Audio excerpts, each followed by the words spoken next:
से बोलिए बृहस्पति भगवान की जय। प्यारे भक्तों, बृहस्पतिवार का दिन विष्णु भगवान और बृहस्पति देव को समर्पित है। तो आज की इस वीडियो में आप सभी श्रवण करेंगे विष्णु भगवान और बृहस्पति देव की व्रत कथा। इस कथा को श्रवण करने से और व्रत रखने से विष्णु भगवान और बृहस्पति देव अपने भक्तों की हर मनोकामना को अवश्य ही पूरी करते हैं। तो आइए श्रवण करते हैं विष्णु भगवान की व्रत कथा, फिर श्रवण करेंगे बृहस्पति देव की व्रत कथा। प्रेम से बोलिए विष्णु भगवान की जय, बृहस्पति देव की जय। एक बार भगवान विष्णु गरुड़ जी पर सवार होकर कैलाश पर्वत जा रहे थे। रास्ते में गरुड़ जी ने देखा कि एक ही दरवाजे पर दो बारातें ठहरी थी। मामला उनके समझ में नहीं आया।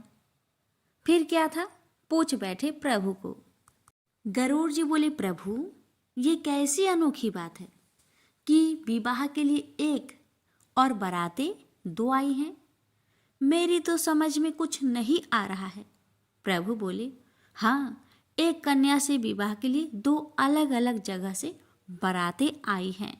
एक बारात पिता द्वारा पसंद की गए हैं, लड़के की है, और दूसरी माता द्वारा पसंद की गई लड़के की है।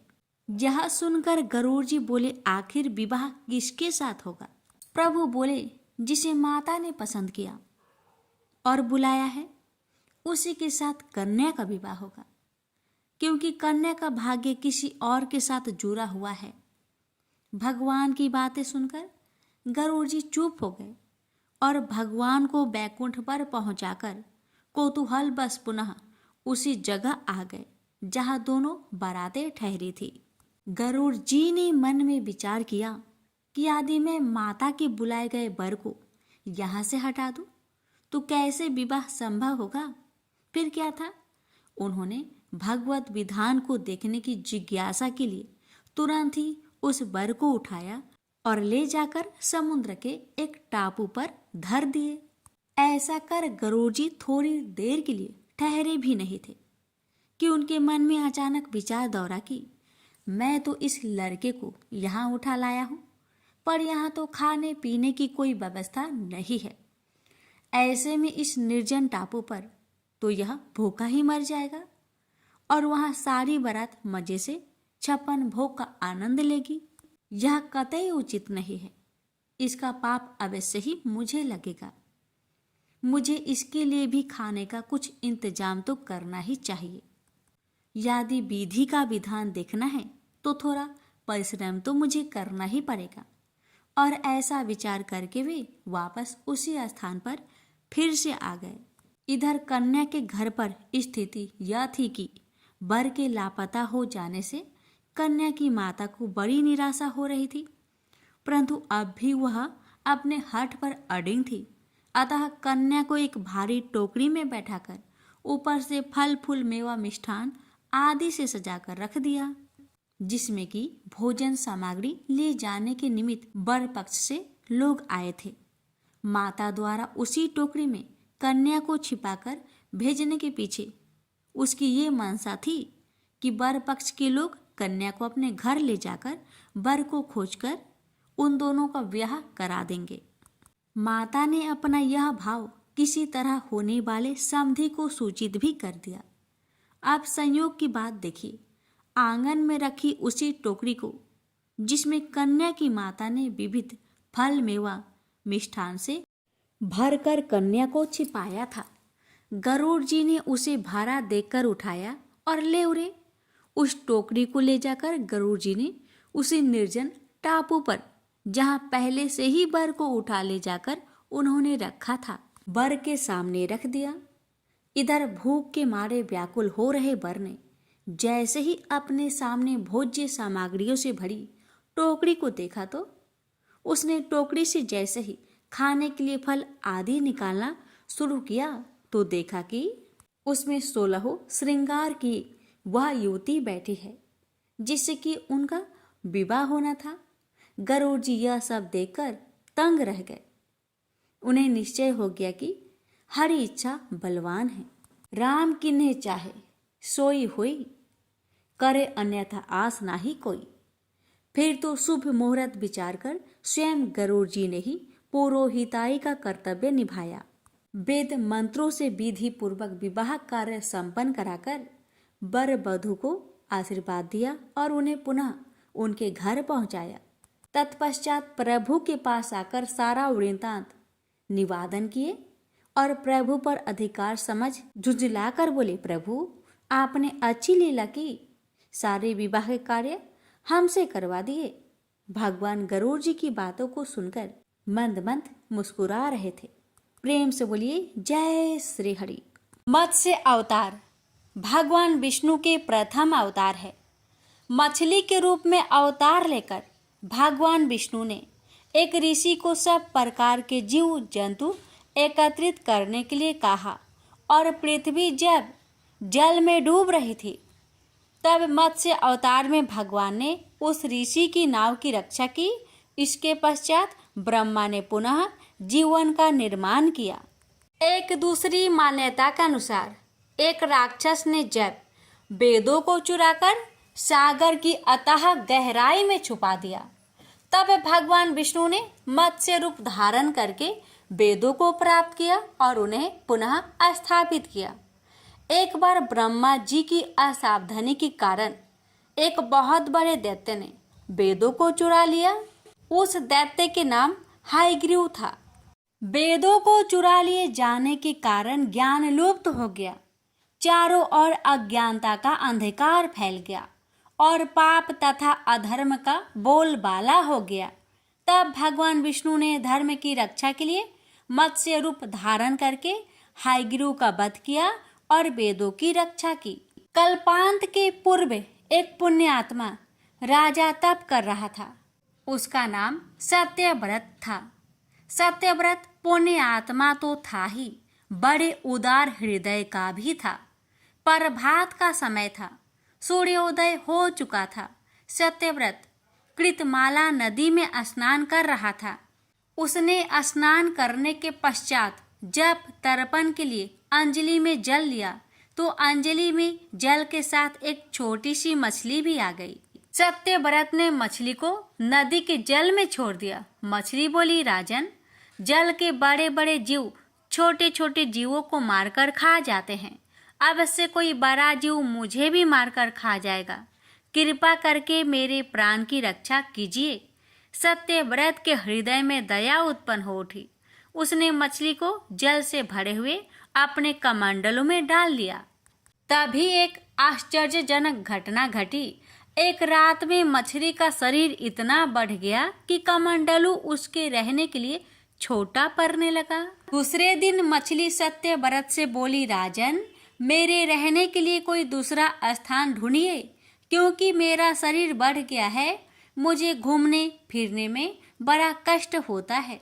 सत्यव्रत ने मछली को कमंडलू से निकालकर पानी से भरे हुए मटके में रख दिया। यहाँ भी मछली का शरीर रात भर में ही मटके में इतना बढ़ गया कि मटका भी उसके रहने के लिए छोटा पड़ गया। दूसरे दिन मछली पुनः सत्यव्रत से बोली, राजन, मेरे रहने के लिए कहीं और प्रबंध कीजिए, क्योंकि मटके भी मेरे रहने के लिए छोटा पड़ रहा है। तब सत्यव्रत ने मछली को निकालकर एक सरोवर में डाल दिया, किंतु सरोवर भी मछली के लिए छोटा पड़ गया। इसके बाद सत्यव्रत ने मछली को नदी और फिर उसके बाद समुद्र में डाल दिया। आश्चर्य! समुद्र में भी मछली का शरीर इतना अधिक बढ़ गया कि मछली के रहने के लिए वह छोटा पड़ गया। अतः मछली पुनः सत्यव्रत से बोली, राजन, यह समुद्र भी मेरे रहने के लिए उपयुक्त नहीं है। मेरे रहने की व्यवस्था कहीं और कीजिए। अब सत्यव्रत विस्मित हो उठा। उसने आज तक ऐसी मछली कभी नहीं देखी थी। वह विस्मय भरे स्वर में बोला, मेरी बुद्धि को विस्मय के सागर में डुबो देने वाले आप कौन हैं? मत्स्य रूपधारी श्री हरि ने उत्तर दिया, राजन, हायग्रीव नामक दैत्य ने वेदों को चुरा लिया है। जगत में चारों ओर अज्ञान और अधर्म का अंधकार फैला हुआ है। मैंने हायग्रीव को मारने के लिए ही मत्स्य का रूप धारण किया है। आज से 7वें दिन पृथ्वी प्रलय के चक्र में फिर जाएगी। समुद्र उमड़ उठेगा, भयानक वृष्टि होगी, सारी पृथ्वी पानी में डूब जाएगी। जल के अतिरिक्त कहीं कुछ भी दृष्टिगोचर नहीं होगा। आपके पास एक नाव पहुंचेगी। आप सभी अनाजों और औषधियों के बीज को लेकर सप्तऋषियों के साथ नाव पर बैठ जाइएगा। मैं उसी समय आपको पुनः दिखाई पड़ूंगा और आपको आत्म तत्व का ज्ञान प्रदान करूंगा। सत्यव्रत उसी दिन से श्री हरि का स्मरण करते हुए प्रलय की प्रतीक्षा करने लगे। 7वें दिन प्रलय का दृश्य उपस्थित हो उठा। समुद्र भी उमड़कर अपनी सीमाओं से बाहर बहने लगा। भयानक वृष्टि होने लगी। थोड़ी ही देर में सारी पृथ्वी जल ही जल हो गया। संपूर्ण पृथ्वी जल में समा गई। तभी उसी समय एक नाव दिखाई पड़ी। सत्यव्रत सप्त ऋषियों के साथ उस नाव पर बैठ गए। उन्होंने नाव के ऊपर संपूर्ण अनाजों और औषधियों के बीज भी भर लिए। नाव प्रलय के सागर में तैरने लगी। प्रलय के उस सागर में उस नाव के अतिरिक्त कहीं भी कुछ भी नहीं दिखाई दे रहा था। सत्यव्रत का जीवन धन्य हो उठा। वे जीते जी ही जीवन मुक्त हो गए। प्रलय का प्रकोप शांत होने पर मत्स्य रूपी भगवान ने हयग्रीव को मारकर उससे वेद छीन लिए। भगवान ने ब्रह्मा जी को पुनः वेद दे दिए। इस प्रकार भगवान ने मत्स्य रूप धारण करके वेदों का उद्धार तो किया ही, साथ ही संसार के प्राणियों का भी अमिट कल्याण किया। प्रेम से बोलिए जय श्री हरि। प्राचीन काल की बात है। किसी राज्य में एक बड़ा प्रतापी और दानी राजा राज्य करता था। वह हर गुरुवार को व्रत रखकर दीन दुखियों की मदद करके पुण्य प्राप्त करता था।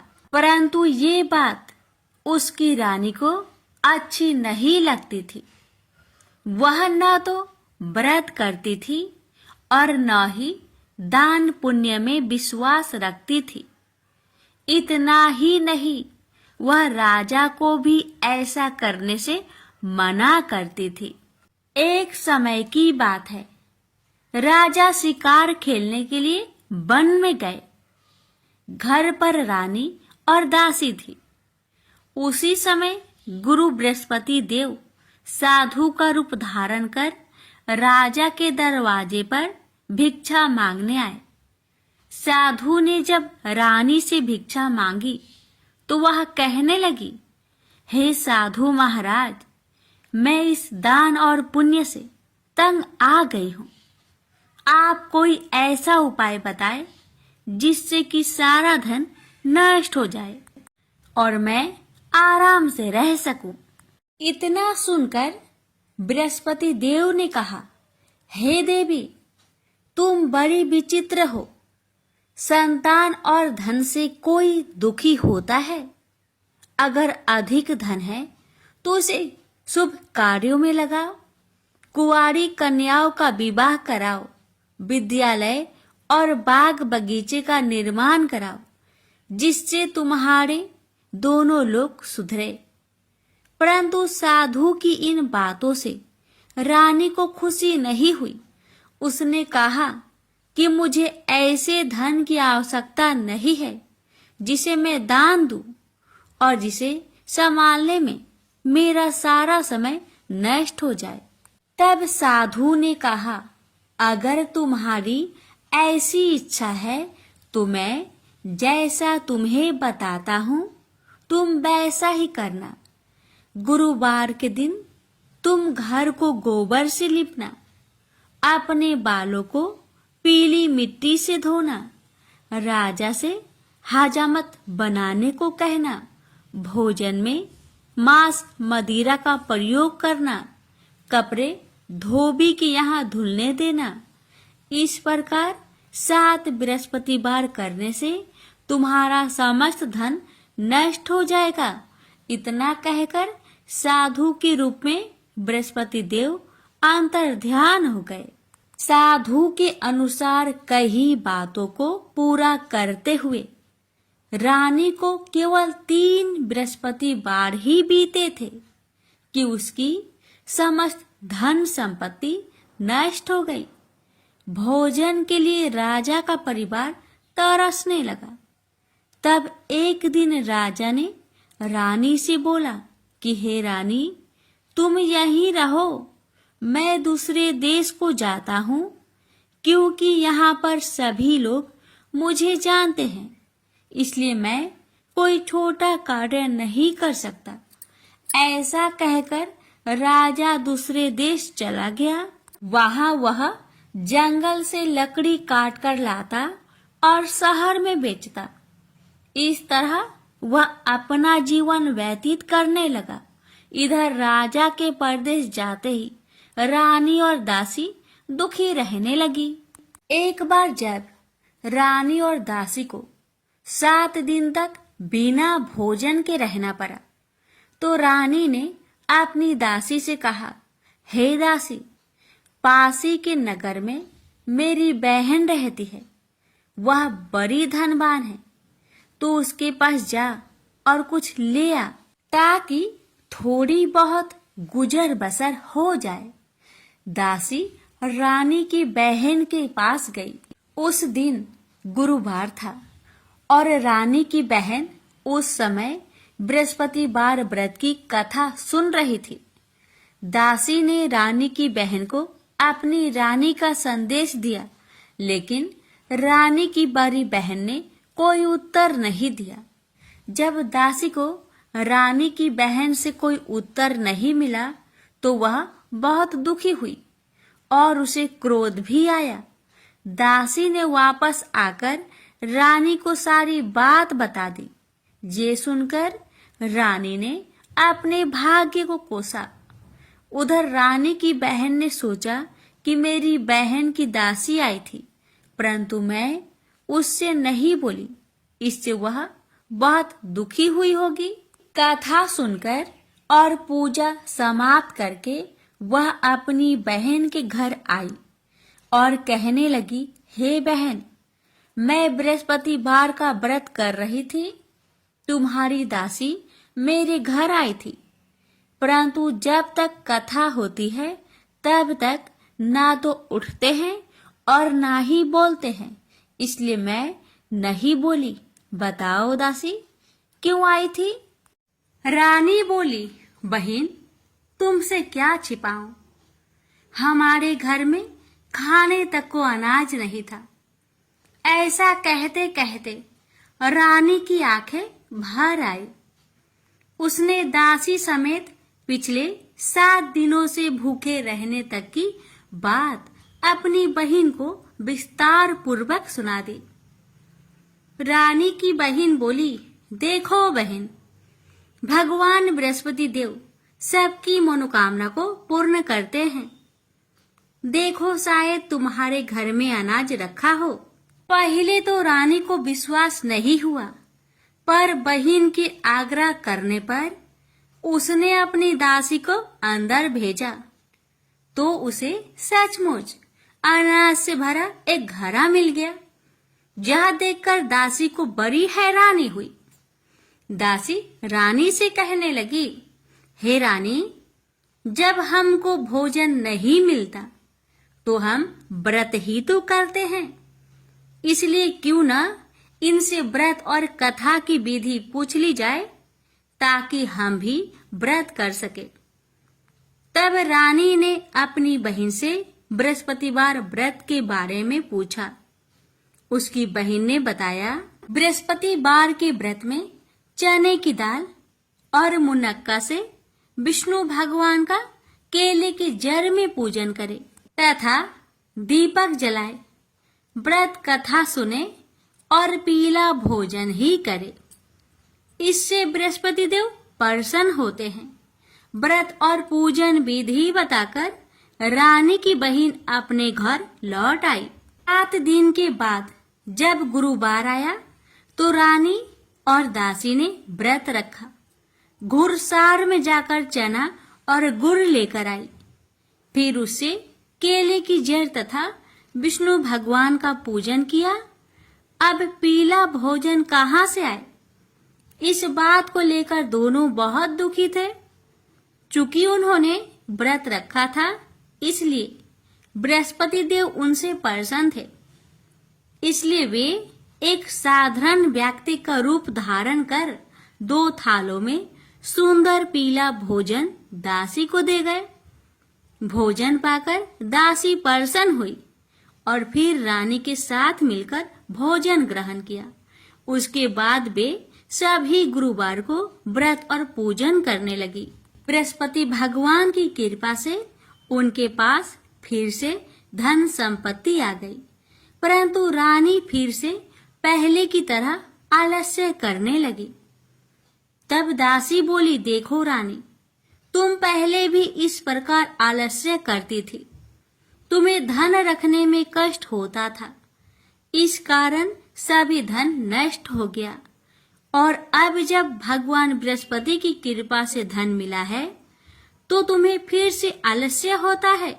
रानी को समझाते हुए दासी कहती है कि बड़ी मुसीबतों के बाद हमने यह धन पाया है, इसलिए हमें दान पुण्य करना चाहिए, भूखे मनुष्य को भोजन कराना चाहिए और धन को शुभ कार्य में खर्च करना चाहिए, जिससे तुम्हारे कुल का यश बढ़ेगा, स्वर्ग की प्राप्ति होगी और पितृ प्रसन्न होंगे। दासी की बात मानकर रानी अपना धन शुभ कार्य में खर्च करने लगी, जिससे पूरे नगर में उसका यश फैलने लगा। बृहस्पतिवार व्रत कथा के बाद श्रद्धा के साथ आरती की जानी चाहिए। इसके बाद प्रसाद बांटकर उसे ग्रहण करना चाहिए। एक दिन राजा दुखी होकर जंगल में एक पेड़ के नीचे आसन जमाकर बैठ गया। वह अपनी दशा को याद करके व्याकुल होने लगा। बृहस्पतिवार का दिन था। एकाएक उसने देखा कि निर्जन वन में एक साधु प्रकट हुए। वह साधु भेष में स्वयं बृहस्पति देवता थे। लकड़हारे के सामने आकर बोले, हे लकड़हारे, इस सुनसान जंगल में तू चिंता मग्न क्यों बैठा है? लकड़हारे ने दोनों हाथ जोड़कर प्रणाम किया और उत्तर दिया, महात्मा जी, आप सब कुछ जानते हैं, मैं क्या कहूँ? यह कहकर रोने लगा और साधु को अपनी आत्मकथा सुनाई। महात्मा जी ने कहा, तुम्हारी स्त्री ने बृहस्पति के दिन बृहस्पति भगवान का निरादर किया है, जिसके कारण रुष्ट होकर उन्होंने तुम्हारी यह दशा कर दी। अब तुम चिंता को दूर करके मेरे कहने पर चलो तो तुम्हारे सब कष्ट दूर हो जाएंगे और भगवान पहले से भी अधिक संपत्ति देंगे। तुम बृहस्पतिवार के दिन कथा किया करो। 2 पैसे के चने मुनक्का लाकर उसका प्रसाद बनाओ और शुद्ध जल से लोटे में शक्कर मिलाकर अमृत तैयार करो। कथा के पश्चात अपने सारे परिवार और सुनने वाले प्रेमियों में अमृत व प्रसाद बांटकर आप भी ग्रहण करो। ऐसा करने से भगवान तुम्हारी सब मनोकामनाएं पूरी करेंगे। साधु के ऐसे वचन सुनकर लकड़हारा बोला, हे प्रभु, मुझे लकड़ी बेचकर इतना पैसा नहीं मिलता जिससे भोजन के उपरांत कुछ बचा सकूं। मैंने रात्रि में अपने स्त्री को व्याकुल देखा है और मेरे पास कुछ भी नहीं जिससे मैं उसकी खबर मंगा सकूं। साधु ने कहा, हे लकड़हारे, तुम किसी बात की चिंता मत करो। बृहस्पति के दिन तुम रोजाना की तरह लकड़ियां लेकर शहर को जाओ। तुम्हारे रोज से दुगुना धन प्राप्त होगा, जिससे तुम भली भांति भोजन कर लोगे तथा बृहस्पति देव की पूजा का सामान भी आ जाएगा। इतना कहकर साधु अंतर्ध्यान हो गए। धीरे धीरे समय व्यतीत होने पर फिर वही बृहस्पतिवार का दिन आया।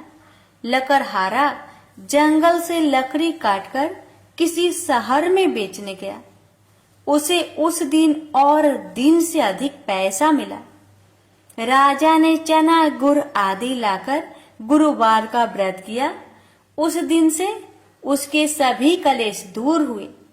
परंतु जब दोबारा गुरुवार का दिन आया तो बृहस्पतिवार का व्रत करना भूल गया। इस कारण बृहस्पति भगवान नाराज हो गए।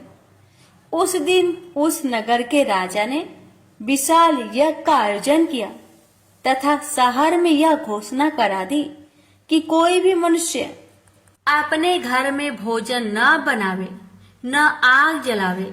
समस्त जनता मेरे यहाँ भोजन करने आवे।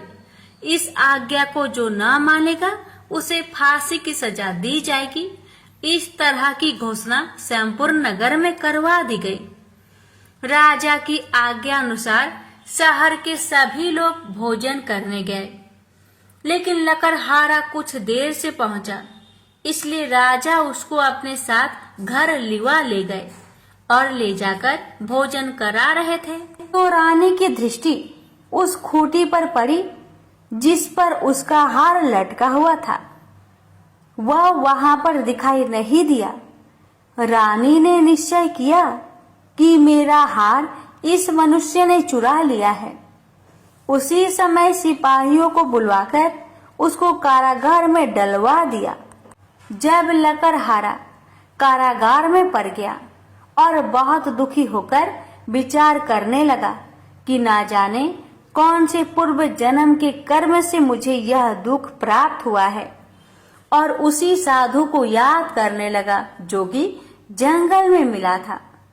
उसी समय तत्काल बृहस्पति देव साधु के रूप में प्रकट हुए और उसकी दशा को देखकर कहने लगे, अरे मूर्ख, तूने बृहस्पति देव की कथा नहीं करी, इस कारण तुझे दुख प्राप्त हुआ है।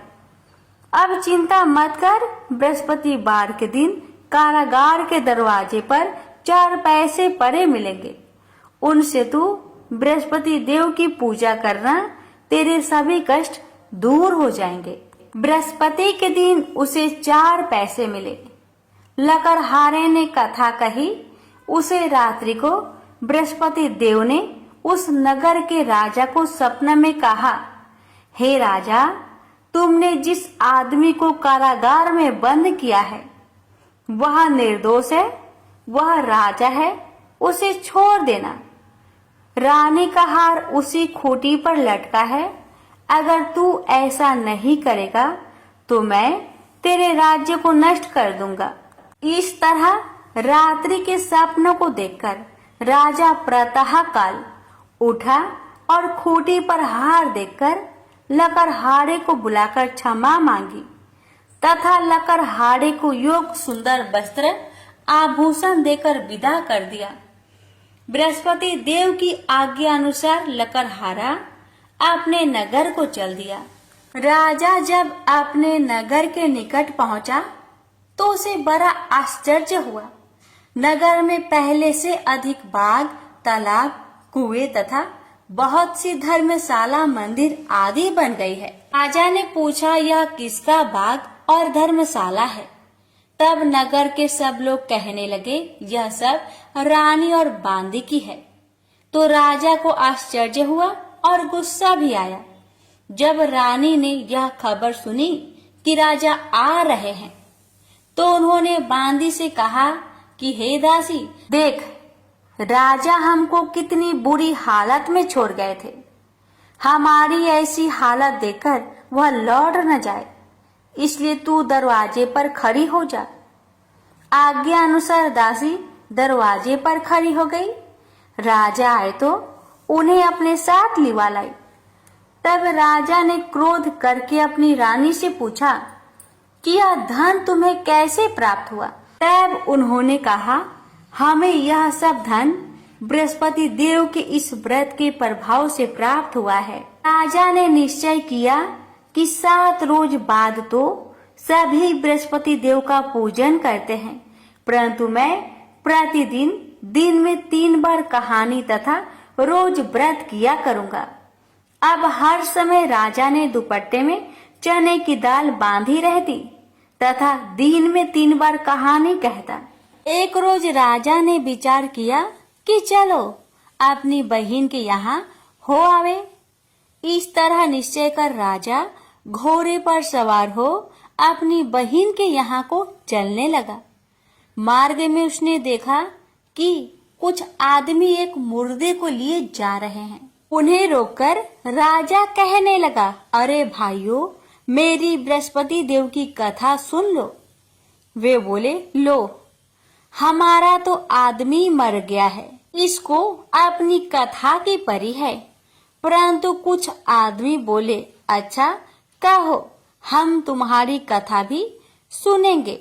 राजा ने दाल निकाली और जब कथा आधी हुई थी कि मुर्दा हिलने लग गया और जब कथा समाप्त हो गई तो राम राम करके मनुष्य उठकर खड़ा हो गया। आगे मार्ग में उसे एक किसान खेत में हल चलाता मिला। राजा ने उसे देख और उससे बोले, अरे भैया, तुम मेरी बृहस्पति बार की कथा सुन लो। किसान बोला, जब तक मैं तेरी कथा सुनूंगा तब तक 4 हरैया जोत लूंगा। जा अपनी कथा किसी और को सुनाना। इस तरह राजा आगे चलने लगा। राजा के हंसते ही बैल पछाड़ खाकर गिर गए तथा किसान के पेट में बड़ी जोर का दर्द होने लगा। उस समय उसकी माँ रोटी लेकर आई। उसने जब यह देखा तो अपने पुत्र से सब हाल पूछा और बेटे ने भी सभी हाल कह दिया। तो बुढ़िया दौड़ी दौड़ी उस घोड़ सवार के पास गई और उससे बोली कि मैं तेरी कथा सुनूंगी, तू अपनी कथा मेरे खेत पर चलकर ही कहना। राजा ने बुढ़िया के खेत पर जाकर कथा कही। इसके सुनते ही वह बैल उठ खड़ा हुई तथा किसान के पेट का दर्द भी बंद हो गया। राजा अपनी बहन के घर पहुंचा। बहन ने भाई की खूब मेहमानी की। दूसरे रोज प्रातःकाल राजा जागा तो वह देखने लगा कि सब लोग भोजन कर रहे हैं। राजा ने अपनी बहन से कहा, ऐसा कोई मनुष्य है जिसने भोजन नहीं किया हो? मेरी बृहस्पति बार की कथा सुन ले। बहन बोली, हे भैया, यह देश ऐसा ही है कि पहले यहाँ लोग भोजन करते हैं, बाद में अन्य काम करते हैं। अगर कोई पड़ोस में हो तो देख आऊं। वह ऐसा कहकर देखने चली गई, परंतु उसे कोई ऐसा व्यक्ति नहीं मिला जिसने भोजन न किया हो। अतः वह एक कुम्हार के घर गई जिसका लड़का बीमार था। उसे मालूम हुआ कि उनके यहाँ 3 रोज से किसी ने भोजन नहीं किया है। रानी ने अपने भाई की कथा सुनने के लिए कुम्हार से कहा। वह तैयार हो गया। राजा ने जाकर बृहस्पति बार की कथा कही, जिसको सुनकर उसका लड़का ठीक हो गया। अब तो राजा की प्रशंसा होने लगी। एक रोज राजा ने अपनी बहन से कहा कि हे बहन, हम अपने घर को जाएंगे, तुम भी तैयार हो जाओ। राजा की बहन ने अपनी सास से कहा। सास ने कहा, हाँ चली जा, परंतु अपने लड़कों को मत ले जाना, क्योंकि तेरे भाई के कोई औलाद नहीं है। बहन ने अपने भैया से कहा, हे भैया, मैं तो चलूंगी पर कोई बालक नहीं जाएगा। राजा बोला, जब कोई बालक नहीं चलेगा तब तुम ही क्या करोगी? बड़े दुखी मन से राजा अपने नगर को लौट आया। राजा ने अपनी रानी से कहा, हम निरवंशी है, हमारा मुंह देखने का धर्म नहीं है और कुछ भोजन आदि नहीं किया। रानी बोली, हे प्रभु, बृहस्पति देव ने हमें सब कुछ दिया है, वह हमें औलाद अवश्य देंगे। उसी रात को बृहस्पति देव ने राजा से सपने में कहा, हे राजा, उठ, सभी सोच त्याग दे, तेरी रानी गर्भ से है। राजा को यह बात सुनकर बड़ी खुशी हुई। 9वें महीने में उसके गर्भ से एक सुंदर पुत्र पैदा हुआ। तब राजा बोला, हे रानी, स्त्री बिना भोजन के रह सकती है, पर बिना कहे नहीं रह सकती। जब मेरी बहन आवे तुम उससे कुछ मत कहना, रानी ने सुनकर हाँ कर दिया। जब राजा की बहन ने यह शुभ समाचार सुना तो वह बहुत खुश हुई तथा बधाई लेकर अपने भाई के यहाँ आई। तभी रानी ने कहा, घोड़ा चढ़कर तो नहीं आई, गधा चढ़ी आई। राजा की बहन बोली, भाभी मैं इस प्रकार न कहती तो तुम्हें औलाद कैसे मिलती। बृहस्पति देव ऐसे ही हैं, ऐसी जिसके मन में कामनाएं हैं सभी को पूर्ण करते हैं। जो सदा भावना पूर्वक बृहस्पतिवार का व्रत करता है एवं कथा पढ़ता अथवा सुनता है, दूसरों को सुनाता है, बृहस्पति देव उसकी सभी मनोकामना पूर्ण करते हैं। तो प्रेम से बोलिए बृहस्पति भगवान की जय हो। सुनिए समस्त मनोकामना को पूर्ण करने वाली विष्णु सहस्त्र नाम पाठ। विष्णु सहस्त्र नाम स्रोत का उल्लेख महाभारत के अनुशासन पर्व में मिलता है। जब भीष्म पितामह मृत्यु शैया पर लेटे होते हैं तब श्री कृष्ण की आज्ञा पर युधिष्ठिर उनसे उपदेश प्राप्त करते हैं। तो पितामह भगवान विष्णु के दिव्य 1000 नामों से युक्त इस कल्याणकारी स्रोत का उपदेश करते हैं। विष्णु सहस्त्र नाम का पाठ पढ़ने अथवा सुनने से समस्त मनोकामना पूर्ण हो जाती है। घर में धन्य धान्य सुख संपदा बनी रहती है। यदि आप विष्णु सहस्त्र नाम स्रोत यानी श्री हरि के 1000 नामों और उनकी महिमा को पढ़ने में असमर्थ है तो मात्र एक श्लोक से ही इस पाठ का पुण्य प्राप्त किया जा सकता है। वो श्लोक इस प्रकार है, श्री राम रामेति रामेति रमे रामे मनोरमे सहस्त्र नाम तन्तुल्यम राम नाम वरानने।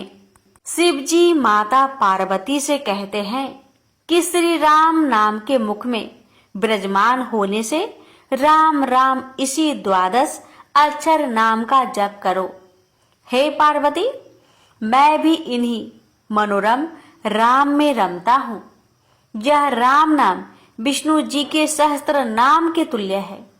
भगवान राम के राम नाम को विष्णु सहस्त्र नाम के तुल्य कहा गया है। इस मंत्र को श्री राम तारक मंत्र भी कहा जाता है और इसका जाप संपूर्ण विष्णु सहस्त्र नाम या भगवान विष्णु के 1000 नामों के जाप के समतुल्य है। यह मंत्र श्री राम रक्षा स्त्रोतम के नाम से भी जाना जाता है। एक बार देवों के देव महादेव जी ने माता पार्वती जी से अपने साथ भोजन करने का अनुरोध किया तो भगवती ने यह कहकर टाल दिया कि वे अभी विष्णु सहस्त्र नाम का पाठ कर रही है, इसमें कुछ देर लगेगी, तब तक आप प्रतीक्षा करें। भगवान शंकर ने जब पुनः पार्वती जी को बुलाया तब भी पार्वती जी ने यही उत्तर दिया कि वे विष्णु सहस्त्र नाम के पाठ के पूर्ण होने के बाद ही आ सकेगी। शिव जी को उस समय बड़ी जल्दी थी, भूख लग रही थी और भोजन ठंडा हो रहा था। ऐसे में भूत भावन भगवान शिव जी ने कहा, हे पार्वती, राम राम कहो। एक बार राम कहने से विष्णु सहस्त्र नाम का संपूर्ण फल मिल जाता है, क्योंकि श्री राम नाम ही विष्णु सहस्त्र नाम के तुल्य है। इस प्रकार शिव जी के मुख से इस 2 अक्षर के नाम राम का विष्णु सहस्त्र नाम के समान जप सुनकर माँ पार्वती अभिभूत हो गई और उन्होंने भी तब राम इस दिव्य अक्षर नाम का जप करके प्रसन्न होकर शिव जी के साथ भोजन किया। प्रेम से बोलिए सिया रामचंद्र की जय। हर हर महादेव, माता पार्वती की जय, लक्ष्मी नारायण की जय। सुनिए समस्त मनोकामना को पूर्ण करने वाली विष्णु सहस्त्र नाम पाठ। विष्णु सहस्त्र नाम स्रोत का उल्लेख महाभारत के अनुशासन पर्व में मिलता है। जब भीष्म पितामह मृत्यु शैया पर लेटे होते हैं तब श्री कृष्ण की आज्ञा पर युधिष्ठिर उनसे उपदेश प्राप्त करते हैं। तो पितामह भगवान विष्णु के दिव्य 1000 नामों से युक्त इस कल्याणकारी स्रोत का उपदेश करते हैं। विष्णु सहस्त्रनाम का पाठ पढ़ने अथवा सुनने से समस्त मनोकामना पूर्ण हो जाती है। घर में धन्य धान्य सुख संपदा बनी रहती है। यदि आप विष्णु सहस्त्रनाम स्रोत यानी श्री हरि के 1000 नामों और उनकी महिमा को पढ़ने में असमर्थ है तो मात्र एक श्लोक से ही इस पाठ का पुण्य प्राप्त किया जा सकता है। वो श्लोक इस प्रकार है। श्री राम रामेति रामेति रमे रामे मनोरमे सहस्त्र नाम तन्तुल्यम राम नाम वरानने। शिव जी माता पार्वती से कहते हैं कि श्री राम नाम के मुख में विराजमान होने से राम राम इसी 12 अक्षर नाम का जप करो। हे पार्वती, मैं भी इन्हीं मनोरम राम में रमता हूँ। यह राम नाम विष्णु जी के सहस्त्र नाम के तुल्य है। भगवान राम के राम नाम को विष्णु सहस्त्र नाम के तुल्य कहा गया है। इस मंत्र को श्री राम तारक मंत्र भी कहा जाता है और इसका जाप संपूर्ण विष्णु सहस्त्र नाम या भगवान विष्णु के 1000 नामों के जाप के समतुल्य है। यह मंत्र श्री राम रक्षा स्त्रोतम के नाम से भी जाना जाता है। एक बार देवों के देव महादेव जी ने माता पार्वती जी से अपने साथ भोजन करने का अनुरोध किया तो भगवती ने यह कहकर टाल दिया कि वे अभी विष्णु सहस्त्र नाम का पाठ कर रही है, इसमें कुछ देर लगेगी, तब तक आप प्रतीक्षा करें। भगवान शंकर ने जब पुनः पार्वती जी को बुलाया तब भी पार्वती जी ने यही उत्तर दिया कि वे विष्णु सहस्त्र नाम के पाठ के पूर्ण होने के बाद ही आ सकेगी। शिव जी को उस समय बड़ी जल्दी थी, भूख लग रही थी और भोजन ठंडा हो रहा था। ऐसे में भूत भावन भगवान शिव जी ने कहा, हे पार्वती, राम राम कहो। एक बार राम कहने से विष्णु सहस्त्र नाम का संपूर्ण फल मिल जाता है, क्योंकि श्री राम नाम ही विष्णु सहस्त्र नाम के तुल्य है। इस प्रकार शिव जी के मुख से इस 2 अक्षर के नाम राम का विष्णु सहस्त्र नाम के समान जप सुनकर माँ पार्वती अभिभूत हो गई और उन्होंने भी तब राम इस दिव्य अक्षर नाम का जप करके प्रसन्न होकर शिव जी के साथ भोजन किया। प्रेम से बोलिए सिया रामचंद्र की जय। हर हर महादेव, माता पार्वती की जय, लक्ष्मी नारायण की जय।